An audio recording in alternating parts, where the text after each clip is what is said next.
Yes guys, ano natin to, no? Check up natin tong nozzle tip injection pump, no? Ito meron na ako na una na ito. Ang titingnan ko lang ngayon dito kung nawala na yung ito kasi nakasealed pa eh. Pero mga nabasa lahat to eh. Ayan ang mga nakasealed pa. Titingnan ko ngayon kung intact pa yung pinakalangis niya sa loob. Yung pinaka-protection niya. Kasi yung mga naunang binuksan ko, may na-video na ako na may na-upload na ako. Ito yung mga nauna. So, ayan, ni-repair ko lang. Ayan. Pero nawala na yung mga langis niya.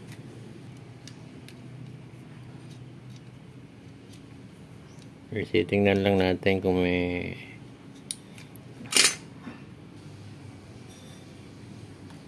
natin tanggalan yung ano, no? Alam, matatanggal na eh.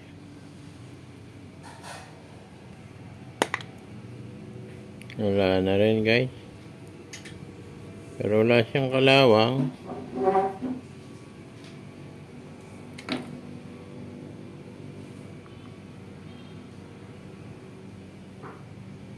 Natuyo na yung ano, wala na langis.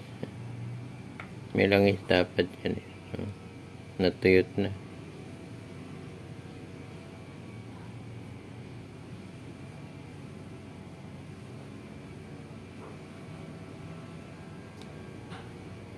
Iba pala ito.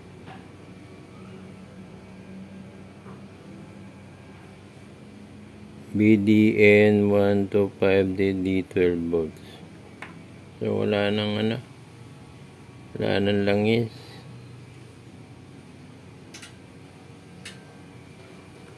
Natin yung iba. Tingnan natin yung number niyan. Ilalagay ko ulit yung number niya. Yung iba dito. Tingnan natin. Ito yung bukasan yan. Yun. Mas magandang buksan. Buo. Wala na rin. So guys, wala na rin ano. Lalagyan na lang natin ng langis. Tuyot na lahat. Lakit.